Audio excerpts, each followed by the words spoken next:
Olá, estudante! Hoje a gente vai ver uma aula sobre refração da luz. É um dos comportamentos que a gente tem da luz, tá bom?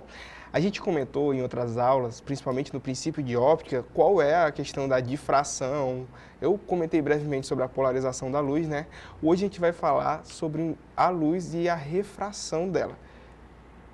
Pessoal, quando a gente tratar de luz, a gente tem que tratar também dos seus princípios, né? A luz, o princípio da propagação retilínea. A luz, ela tende a seguir um caminho reto, né? Um movimento retilíneo. O que vai alterar esse movimento retilíneo? Geralmente o que muda, o que muda mesmo o sentido da luz é se ela vai ser refletida, qual vai ser o objeto que vai estar no meio do caminho, e aí entra aquela questão dela mudar o meio. Então é o meio que vai variar e vai mudar justamente esse comportamento da luz e da sua velocidade, tá bom? Então a luz, ela segue o movimento retilíneo. A luz, ela tem raios independentes, né? A independência dos raios da luz. A gente sabe que se cruzarmos um feixe de luz com o outro, a gente vai mudar a direção da luz? Não, a gente não vai mudar. Então, ela é independente. Ela não vai ter essa variação. Isso daí já é um comportamento fenomenal da luz, tá bom? E uma classificação que a gente também tem de fenômenos, por exemplo, de ondas eletromagnéticas. Tem como a gente aumentar a intensidade da luz, dependendo da quantidade de raios que venha, né? Tudo isso daí vai interferir. Tudo isso aí também tem a ver com a questão da independência que tem esses raios luminosos. E também vai ser a reversibilidade de dos raios de luz no caso, né? O que vai falar essa reversibilidade? A gente está falando daquele princípio do espelho. Você já tentou apontar um feixe de luz, um laser, para um espelho? O que acontece? Ele tende a seguir o mesmo ângulo, né? Isso daí a gente vai chamar sobre reversibilidade. Essa capacidade do ângulo da luz ser o mesmo do raio incidente, né? Então, tudo isso aí é um comportamento que a gente tem da luz. Mas a refração, ela vai se comportar como? A refração, ela aparece no nosso dia a dia de forma constante. Eu vou colocar um exemplo aqui que eu aposto que vocês já devem ter visto. Quando a gente coloca um canudo em um copo, a gente não vê aquela imagem distorcida, aquele canudo meio torto, com uma imagem diferente? Por quê? Porque ela mudou o meio. A refração é justamente isso. É esse comportamento que o raio incidente vai ter quando ele muda o seu meio material, tá bom? Na água a gente consegue ver isso também quando a gente entra dentro de uma piscina. Quando a gente entra dentro de uma piscina, a gente vê nossas perninhas diferentes, né, menores. Tudo isso daí é a questão da refração. Ou então, quando a gente vê através de um vidro que ele está bastante distorcido ou quebrado, a gente não vê a imagem distorcida também. Outro fenômeno que a gente tem também da refração. Tudo isso aí são comportamentos típicos da luz, tá bom? Do seu comportamento. E aí a gente tem o seguinte, a gente vai ter fórmulas para isso.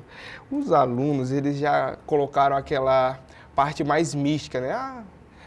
Mística não, mas já estereotiparam a física como uma matemática.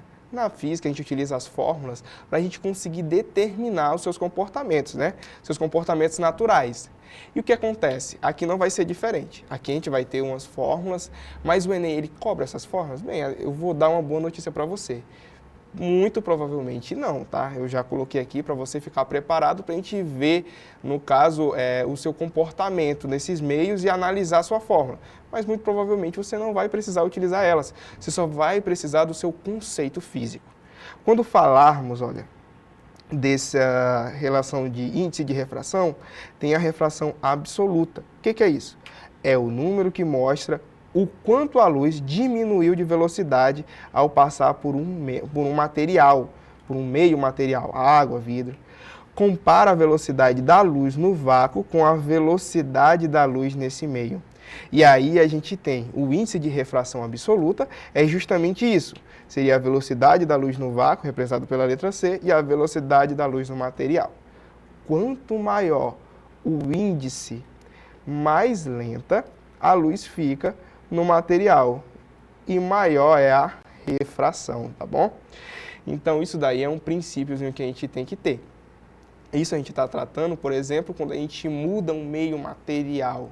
A gente vai comparar aquela velocidade da luz no vácuo, que é aquela que eu já tinha mostrado para vocês anteriormente no nosso slide de princípios de óptica, que vai tratar que a velocidade da luz é de 3 vezes 10 elevado a 8 metros por segundo, né? E aí a gente vai relacionar a sua velocidade nesse meio material. Pode ser na água, no vidro. E aí tem o índice de refração relativo. Esse índice de refração relativo, a gente já tem que ter esse índice absoluto, tá bom? Vamos ler novamente. Quanto maior o índice, mais lenta a luz fica no meio.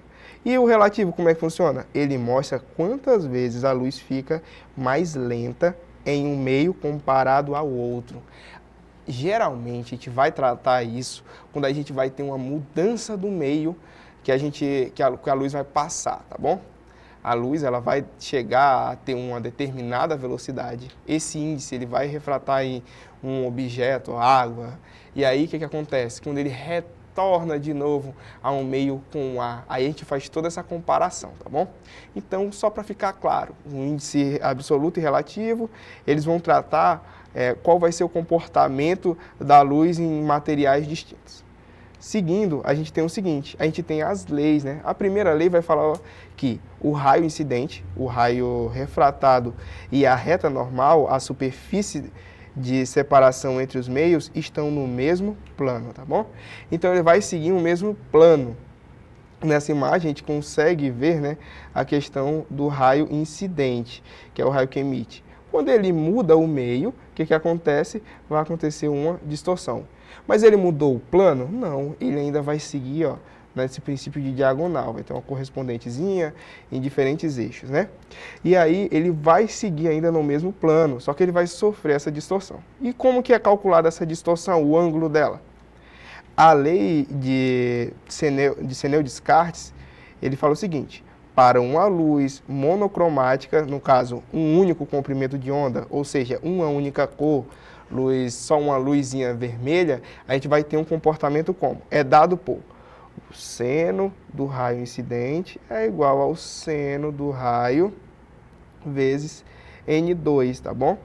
Tudo isso é referente ao seu meio. E aí a gente vai ter essa questão de conservação. Tudo no universo tende a se conservar, né?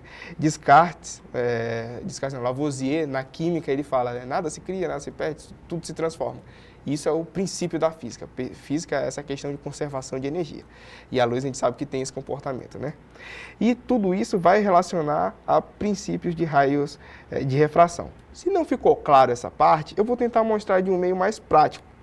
Como? Aqui é um meio, esse meio eu vou supor que seja um vidro, tá bom? Esse vidro, a luz vai incidir nele, olha que legal. E aí, quando ela entra nesse meio, que seria o vidro, ela vai ter uma distorção, tá vendo? Sofreu uma distorção, correto? Só que quando ela sai, o que acontece? Ela volta ao seu comportamento como se ela tivesse ainda no ar, ela retornou ao ar. Então ela mudou o seu meio, muda a velocidade que ela vai passar por ali e muda a percepção que nós temos, tá bom? Tudo isso é um fenômeno que a gente tem de refração. Cai no Enem? Cai, pessoal, já caiu no Enem também, tá? Esse princípio de refração. Aqui a gente está tratando de cores monocromáticas, uma única cor, um verde, um azul. Isso significa que ele vai ter esse comportamento. E se for, olha esse fenômeno lindo, que a gente já deve ter visto Newton desenvolver ele, né? Que é a questão do prisma. Quando vem aquele raio do sol, ele deixou só um feixezinho de luz do sol, esse feixe passou por um prisma e ele refratou todas as cores. E a gente consegue observar pela ordem, né, também, vermelho em cima, violeta embaixo. Por quê? Porque ele vai ser determinado pelo seu comprimento de onda. Em diferentes cores, o comprimento de onda ele muda, tá bom? Então, é o comprimento de onda que vai determinar, por exemplo, qual a intensidade de uma cor, qual será a coloração. Tudo isso a gente vê nesse princípio de refração. A refração, então, ela gerou esse experimento que tratou anos depois de discussão sobre qual era o comportamento da luz, como ela se comportava, tá bom? Espero que tenha ficado claro. Se você não conseguiu entender, tente rever essa aula e anote os seus princípios físicos, tá bom? E a gente se vê na próxima. Olá, estudantes. Retornamos, né? Agora a gente vai ver as questões e como elas vão aparecer para a gente na prova do Enem, como ela vai aparecer para você e você vai estar preparado, claro, né? A gente vai ver questões referentes à questão da refração da luz e seu comportamento. Vamos lá, primeira questão. Essa questão é de 2022, do Enem PPL, e ela fala o seguinte: o feixe de um laser incide obliquamente na lateral de uma janela de vidro, cujo o índice de refração é maior do que o do ar e a atravessa. Uma representação esquemática dessa situação utiliza linhas pontilhadas para demonstrar a trajetória que o feixe teria, caso não sofresse essa refração, e linhas contínuas com setas para mostrar a trajetória realmente seguida pelo feixe. Qual representação esquemática apresenta a trajetória seguida pelo feixe de laser quando atravessa a janela de vidro? Olha que legal! Se você não viu a nossa aula de refração, aconselho que você veja, porque lá a gente fala quando há essa mudança de meio, né? Quando a gente falar que a luz, ela mudou o meio, a gente vai tratar também da questão do seu comportamento e da sua velocidade. O raio incidente, ele vai atravessar esse meio e ele tende a ter um comportamento legal. Por quê? Porque no meio, a luz, ela vai ter uma inclinação. Essa inclinação, ela muda conforme o material. Aqui ele está falando do vidro, né? A gente perceba que não tem cálculo aqui, é questão teórica, né? Então a gente tem que analisar como vai funcionar o fenômeno da coisa. Quando falarmos de refração, a gente está tratando que no ar a luz ela tem um comportamento, no vidro ela tem outro. Quando ela retorna para o ar, o que acontece? Ela vai seguir a mesma velocidade, mesma inclinação do vidro? Não, ela vai seguir o mesmo comportamento de quando ela estiver no ar. Ou seja, ela retornando é como se ela estivesse partindo.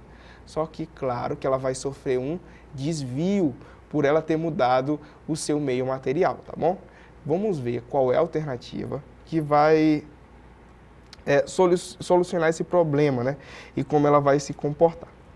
Perceba o seguinte: o raio em todos está incidindo em uma única direção, correto?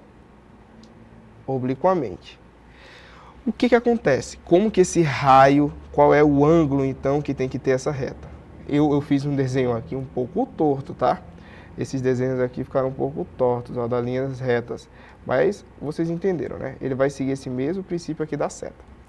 E aí o que acontece? A linha pontilhada, ela vai servir para a gente ver qual seria, né, a forma correta, ou como seria a trajetória seguida pela luz, se ela não tivesse esse meio material, aí seria a linha tracejada.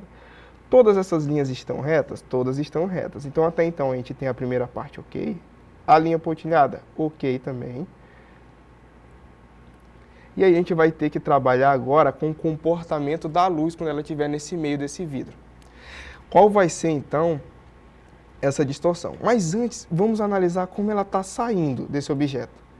Ela tem que sair, ó, paralela, sempre tem que seguir paralelo, como se não existisse esse meio, tá? A linha tracejada é como se ela estivesse só no ar. Então, na saída, ela tem que voltar a ter esse mesmo comportamento. Então, as que não estão paralelas são quais? A B, ó. Você consegue ver que tem uma inclinação e que ela não está seguindo uma linha reta aqui, ó. Ela está um pouco distanciada, ela não está paralela à linha tracejada. Então, a B a gente já elimina. A C, nossa, a C também, ó. A C também, ela não está paralela à linha pontilhada. A D está paralela, bacana. E a E? A E não está paralela. Ela sofre um pequeno desvio. Então, sobra para a gente a alternativa A e a alternativa D. O que vai acontecer aí? Vamos imaginar como se esse vidro fosse um exemplo que eu citei para vocês da água e da distorção. Eu também coloquei do vidro, tá, pessoal? O que acontece? Quando esse material ele tiver o índice absoluto muito alto, aí a gente vai ter um comportamento diferente da luz. tem o relativo e o absoluto, né? O relativo é justamente aquela questão do comportamento da luz naquele determinado espaço, naquele determinado material. E aí ele vai interferir na sua trajetória. Quando tratarmos esse objeto aqui, a gente tem o seguinte: a gente vai ter que ter uma distorção, como se fosse uma redução da velocidade, de como ela iria seguir, correto? Qual dessas daqui vai seguir esse princípio, né, de reduzir a velocidade? A gente vê que ela tende a seguir a esse caminho. Então, a tendência da linha, quando ela sair do vidro, tem que ser acima dele, uma vez que mudou, né, a velocidade da luz. Então, quem está abaixo da linha, a gente vai desconsiderar, ou seja, a gente desconsidera a alternativa D, uma vez que esse material ele não teve essa função, né? A função dele é meio que reduzir essa velocidade que a gente tem da luz. Então, a alternativa correta é a alternativa A, pessoal. Aí, alternativa A. Vamos para a próxima questão, que também vai tratar sobre esse princípio, né? Essa questão é de 2018, do caderno amarelo. A figura representa um prisma óptico, constituído de um material transparente, cujo índice de refração é crescente com a frequência da luz que sobre ele incide. Um feixe luminoso, composto por luz vermelha, azul e verde, incide na face A, emerge na face B e, após ser refletido por um espelho, incide num filme para fotografia colorida, revelando 3 pontos. Olha que legal essa imagem, né? E aí vem para o comando da questão, que é o principal, né?